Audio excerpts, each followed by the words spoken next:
songwriter with Emily, and she has a foundation called Honor the Earth, and she tries to take care of the earth and the environment.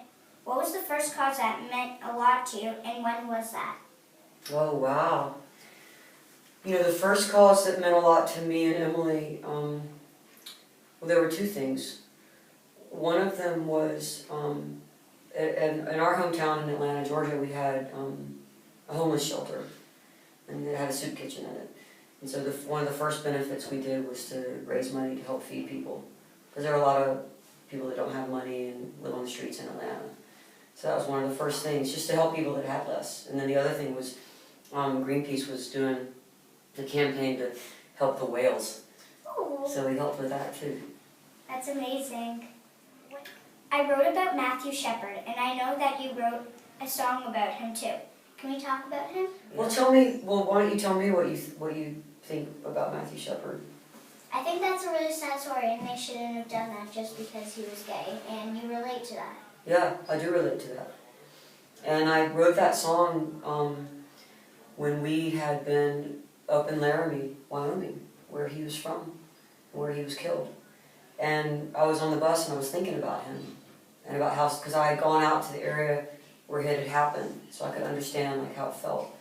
And I was thinking about how scared he must have been, you know, but that I wanted to write a song that was more about the triumph of all of us, you know, being together and being allies and having comrades like you and friends, and saying, you know, everybody that's doing these bad things, that's over now. Like we're gonna take up for each other, you know, and watch each other's backs, and it's time to take a stand. And that's kind of what that song was about. Right. You and Emily tour a lot and spent a lot of time on the road. What ways have you found to be eco-friendly when you're touring? Well, it's very hard to be eco-friendly when you're touring. Yeah. Because you use a lot of gas in the bus. So I'll say that. For a long time we used biodiesel, which is partly made with corn, but we stopped doing that because then there was issues around food shortages with corn. So we kind of weighed the two, you know, like we always kind of weigh things. One thing that we do that's really easy, and we feel like everyone should do this, is that we don't take little bottles of water. We all carry our own big bottle, and we refill it. And so at the venue, either they have their own like water tanks, you know, and you can refill it there, or we have them buy like a big thing of water and we just refill our bottles. Yeah, and I saw at the show that you had one. Yeah. A reusable one. Yeah, so that's one thing, and we use recycled paper. We try to not get too much like to-go containers type stuff.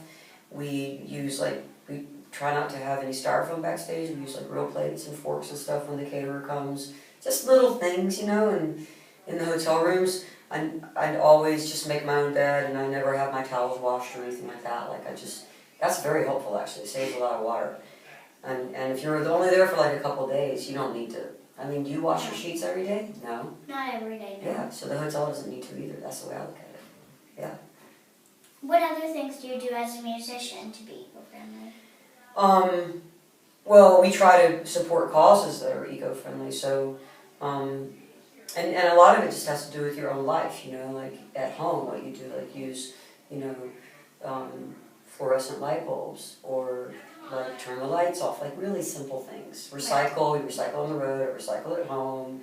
And then as a musician, trying to raise money and awareness for groups that do work that's environmental work, like Honor the Earth, like the group we started, that really focuses on Native America's kind of issues. So it's Canada, Mexico, United States, and Pacific islands that we do work with indigenous people, and that are doing work for the environment and for their cultures. So one of the things that we have done for a long time is raise money and raise awareness through using our music to do that. That's amazing. Your work is just as amazing. You know that, right? Thank you. Yeah. I have a guitar, and I took some lessons. It's a lot harder. It's a lot harder to play than it looks. Mm. When did you start playing guitars, and what advice do you have for kids who want to play instruments? I started when I was 9, and I took lessons at a place we have. Y'all have them too, YMCA. Y'all have a Y, yeah. I took them at the YMCA. Well, I think one piece of it, I mean, playing an instrument can, when you first start, especially like guitar, it can be discouraging because it hurts your fingers so bad. It does. It really But does. if you use a pick. Yeah, it does but work. like the calluses that Yeah. you get in that hand. So I always just say to be patient with yourself and like know that it's going to hurt for a little while, but just keep at it because the most important part of playing is practicing. But if you find like that you don't really like that instrument, try a different one. Right. Like don't keep playing if you don't enjoy it. So like if you don't like guitar, maybe you want to play trumpet. If you don't like trumpet, maybe you want to play piano. But I also think that like piano is sort of like the groundwork for all instruments. And so if you can learn a little bit of piano to start with, it helps you with all the other instruments. Yeah, but practicing is the most important thing. And especially between the ages, like if you're like young, like if you can start when you're 9 years old, you can like through the age of like maybe 13 or 14, that's really when you learn the most on instrument. I mean, that's what they say. So that's when you should be just working really hard. I did not do that. So I'm catching up my whole life for like not practicing enough when I was young. That's my only regret. Okay, let's Okay. lighten it up. Snacks, sweet or salty? I have to pick? Okay, I'll go sweet. I'll go sweet. What's your favorite word? My favorite word? Ooh. Oh, that's a hard one. I like that.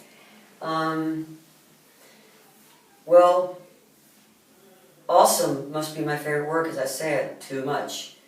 Oh, I love the word awesome. I like the word awesome. What's your favorite season? My favorite season? Spring. What was your favorite subject in school?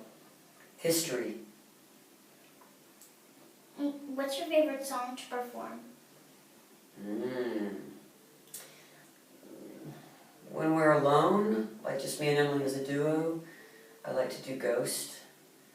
And when we're with like the band, like the rock band, I really love to do the song Go. Because the rock song is fun. If you weren't a musician, what would you be? A teacher. You High school. like teaching in high school? I would teach high school. I don't know if I like it because I've never done it, but I think it's a good profession and I think it helps a lot. And I like teenagers a lot. I just think they have like a really good outlook and they're I like kids basically. So I'd like to be a teacher and I might do that later when I'm 70. Thank you so much for the time for this. You're welcome. Thanks for doing the website and the blogging and everything. Thank you. You're good. You really are. Thank you. Good luck with your pursuits. Thank you. I really like Can you move to America and run for president where we live? I would like to. Okay. She's moving. And be an activist. Yeah. Well, you can be an activist.